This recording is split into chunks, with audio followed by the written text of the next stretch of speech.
जगाच्या पाठीवर सर्वसामान्यपर्यंत कीर्तनाचं अध्यात्माचं ज्ञान देऊन पोहोचवलं पाहिजे।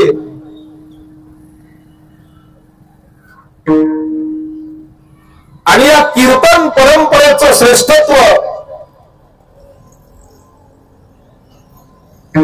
पंढरपूरच्या वाळवंटामध्ये संत शिरोमणी नामदेव महाराजांनी कीर्तनाला उभं राहावं। कीर्तन परंपरा वारकरी संप्रदायामध्ये कुठून अस्तित्वात आली ते वेगळं सांगावं लागणार नाही। नामदेव कीर्तन करी पुढे देव नाचे पांडुरंग जनी म्हणे ज्ञानदेवा बोला। कीर्तन परंपरा आपण याच्यामुळे पाहिली तर फक्त नारदीय कीर्तन परंपरा होत्या। एक जणांनी उभं टाकावं आणि कीर्तनासाठी ज्ञान प्रबोधन करावं, परंतु हीच परंपरा जगाच्या पाठीवर वारकरी संप्रदायात विलीन करण्यासाठी समाजाच्या जगातल्या कानाकोपऱ्यापर्यंत पोहोचवण्यासाठी मी आता सांगितल्याप्रमाणे ज्ञानोबा यांनी पाया रचावा, जगद्गुरु तुकोबारायांनी त्याचा कळस करावा आणि छत्रपती शिवरायांनी त्याच्यावरती भगवा ध्वज उभा करावा। हे वारकरी संप्रदायाचं श्रेष्ठत्व आहे, भारत श्रेष्ठत्व। आणि म्हणून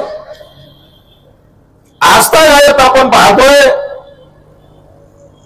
जगाच्या पाठीवर संत महात्मे अवतार धारण करून या जगात आले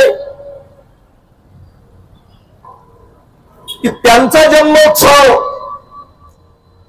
आधी करून आपण समाजामध्ये त्यांची जयंती साजरी करत असताना म्हणा, त्यांचा पुण्यस्मरण सोहळा साजरा करत असताना म्हणा, कुठल्या तरी माध्यमातून आपण ते सर्व समाजांच्या समोर ठेवतो। हे जगाला माहिती झालं पाहिजे, समाजाला कळलं पाहिजे।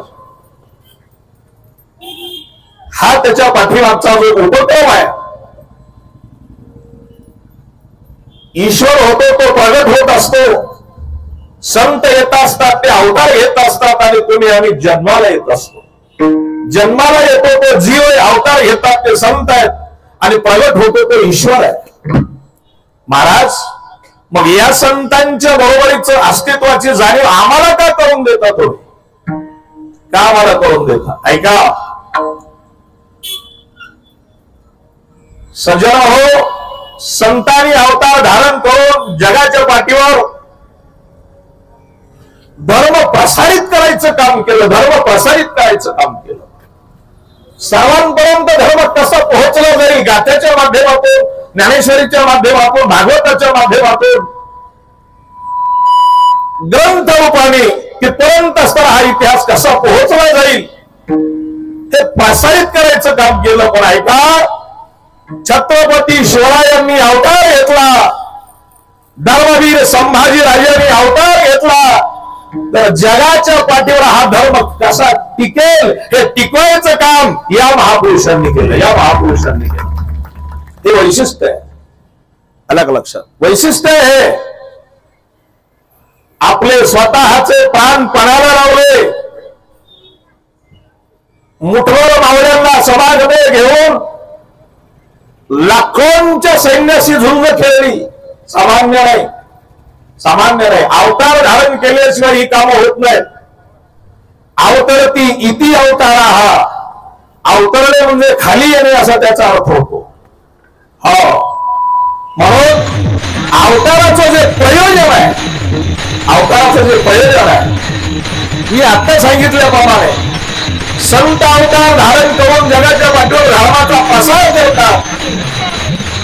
असे महात्मे छत्रपती शिवरायांसारखे शूरवीर जगाच्या पाठीवर जन्म घेऊन अवतार धारण करून जगाच्या पाठीवर धर्म टिकवायचं काम करतात, टिकवायचं काम करतात।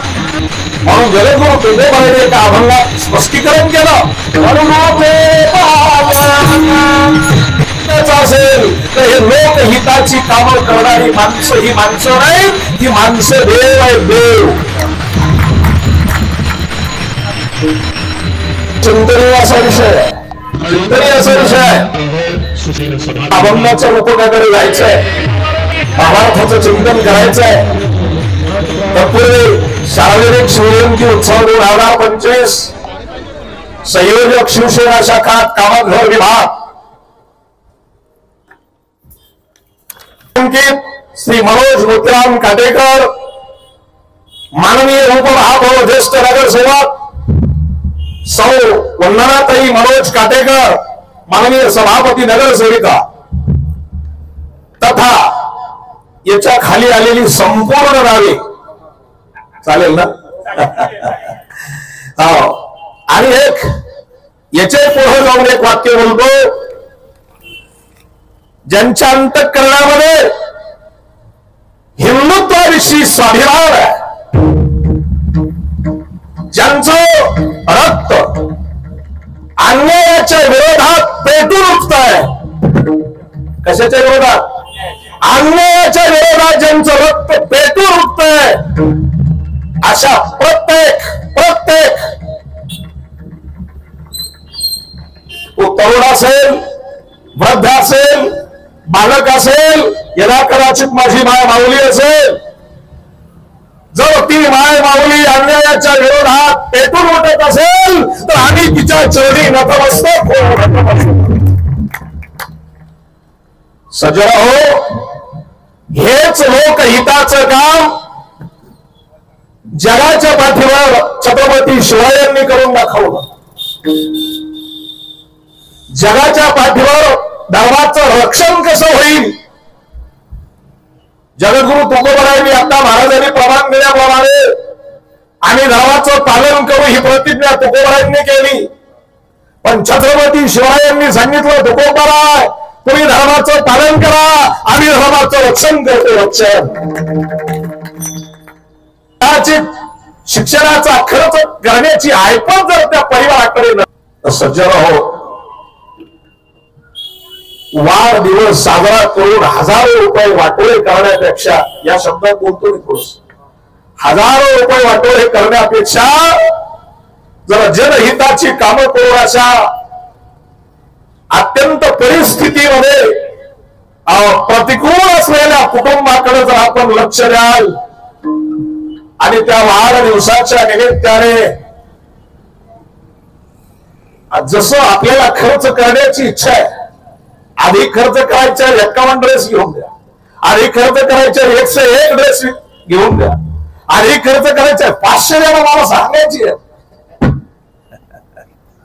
पण द्या.